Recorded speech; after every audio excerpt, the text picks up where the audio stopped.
A big hello to all the CS and law aspirants. My name is Divya, and in today's class we will be covering the general rules of construction from the General Clauses Act 1897. So prior to this video, I've already covered the remaining sections in few videos, and I'll put the link to them right down in the description box.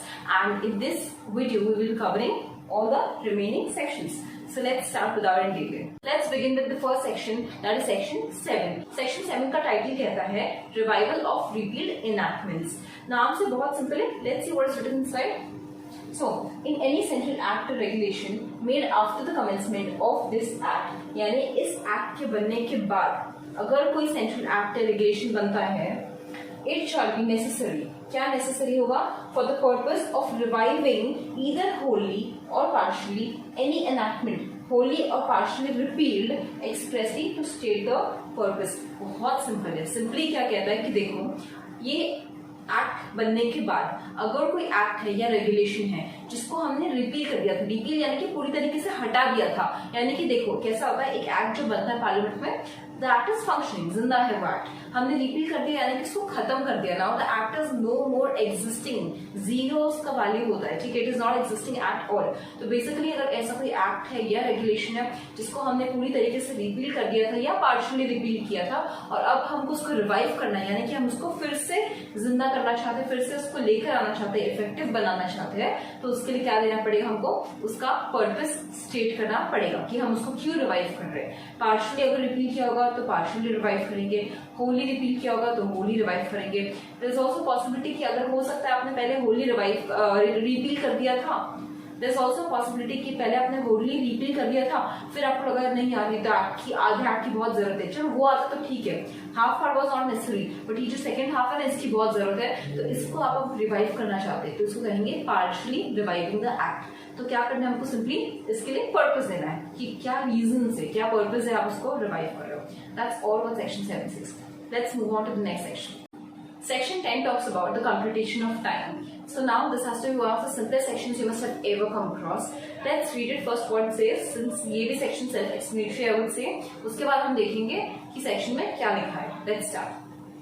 So, section 10, computation of time, where any act or proceeding is directed or allowed to be done or taken in any court or office on a certain day or within a prescribed period, and if the office of court is closed on that day or the last day of the prescribed period, then the act shall be considered as done or taken in due time if it is done on the next day afterwards on which the court or office is opened. बहुत simple है. देखिए क्या लिखा है कि काफी बार हमारे act में एक टाइम लिमिटेशन दिया होता है, ड्यूरेशन कोई भी चीज करने का. For example may be you have to file an application in the court और you have to get a document registered with the registrar. Okay, तो ऐसे केस में कोर्ट हो सकता है, ऑफिस हो सकता है, आपको कोई डॉक्यूमेंट या एप्लीकेशन कोई भी चीज अगर फाइल करनी है या आपको रजिस्टर करानी है तो उसके लिए टाइम ड्यूरेशन दिया होता है. फॉर एग्जाम्पल 30 डेज में कराना है, 60 डेज में कराना है, या इस दिन से 7th डे पे आपको कराना है. तो ऐसे टाइम में क्या बोला है, फॉर एग्जाम्पल किसी डॉक्यूमेंट को फाइल करने के लिए हमारे पास 30 डेज है. Now the first 29 days I absolutely forget that I have to file the document, या कोई भी रीजन से मुझे याद नहीं है या मैंने नहीं किया डॉक्यूमेंट को रजिस्टर. अब क्या होता है 30 डे है आज लास्ट डे, मुझे सडनली याद आता है कि शिट डॉक्यूमेंट रजिस्टर कराना था, मैं सोचती हूँ चलो फटाफट रेडी होते हैं अभी रजिस्टर करा के आते हैं, तभी मुझे याद आता है कि आज है नेशनल हॉलीडे, तो ऑब्वियसली रजिस्ट्रार का ऑफिस क्लोज होगा और ये डॉक्यूमेंट रजिस्टर हो सकता है. इट्स नॉट लाइक नहीं हो सकता है. कैसे हो सकता है, ये सेक्शन वही कहता है कि अगर लास्ट डे आपका ऑफिस क्लोज होता है या कोर्ट क्लोज होता है तो सिंपल आप नेक्स्ट डे चले जाइए, कोई प्रॉब्लम नहीं है. सिमिलरली सपोज आपको किसी एक दिन से जनरल मीटिंग के बाद 7 डे पे you have to file a document. Okay, अब 7 डे आगे आपको नेशनल हॉलीडे या संडे किसी भी रीजन से ऑफिस क्लोज है, तो ऐसे केस में you can very well go on Monday, absolutely allowed. ठीक है, I hope this section is clear for you. I want to quickly move on to the next one. Section 11 talks about the measurement of distances. This is not even going to take 1 minute. Let's start.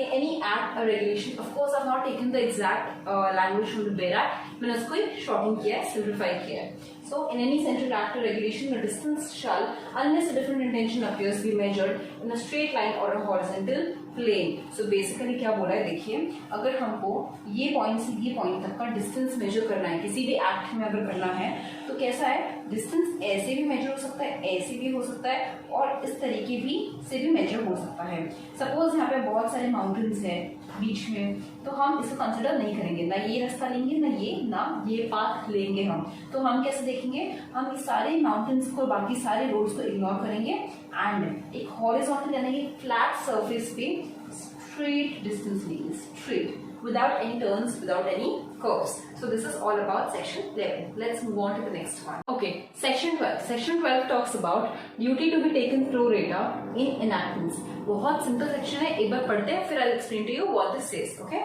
so any duty is given on any quantity, given quantity by weight, measure or value of any goods or merchandise, then a like duty is leviable according to the same rate on any greater or less quantity. देखिए what happens when you're reading subjects like taxation or not taxation, I would say customs or excise. तो इसमें आपको बहुत सारे rates पढ़ने को मिलते हैं. For example, if you're importing something, they would tell you in the book that if you're importing particular goods 100 रुपए के, तो उसपे 10 रुपए आपकी ड्यूटी होती है ना. तो अभी यही goods अगर मैं 1000 रुपए के इम्पोर्ट करूँ तो उसपे ड्यूटी कितनी होगी, 100 रुपए होगी, उसका 10%, right. Similarly if we go weight wise, अगर 1 kg पे 10 रुपए ड्यूटी है तो 10 kg पे 100 रुपए ड्यूटी होगी, 100 kg पे 1000 रुपए ड्यूटी होगी, राइट. तो यही चीज लिखा है. कैसे कैलकुलेट किया ये सब हमने, pro rata, correct. This is all about this section. Moving on to the next one. Section 13, the last section for today's video, it talks about two things. One is the gender, second is the number. ये section to be very honest लिखने की जरूरत नहीं थी. ये सिर्फ इसलिए लिखा गया है because law does not like to leave any loopholes. So okay, let's quickly see what it is. The first thing, unless there is anything repugnant in the subject or context, यानी कि जब तक हमको कुछ opposite नहीं लगता उसके intention से, language के intention से, तब तक what is the general rule? 1.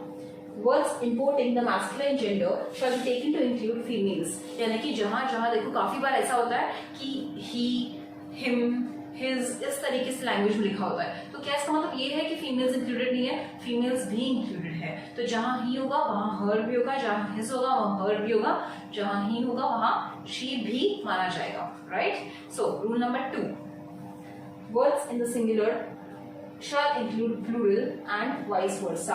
मतलब जहाँ पे कोई भी वर्ड को अगर सिंगुलर फॉर्म में लिखा है यानी सिंगल फॉर्म में लिखा है तो वहाँ पे प्लूरल भी हम कंसिडर करेंगे. It could be plural as well. ऐसा नहीं है कि वो सिंगुलर ही रहेगा, और कहीं पे अगर प्लूरल फॉर्म में लिखा है तो it could be singular as well. So this is all about section 13. I hope all these sections were clear to you. If you have any doubts regarding these sections, you can comment it down in the comment box, and if you would like me to post videos on any other topics as well, please let me know. I would be more than happy to do that. Thank you so much.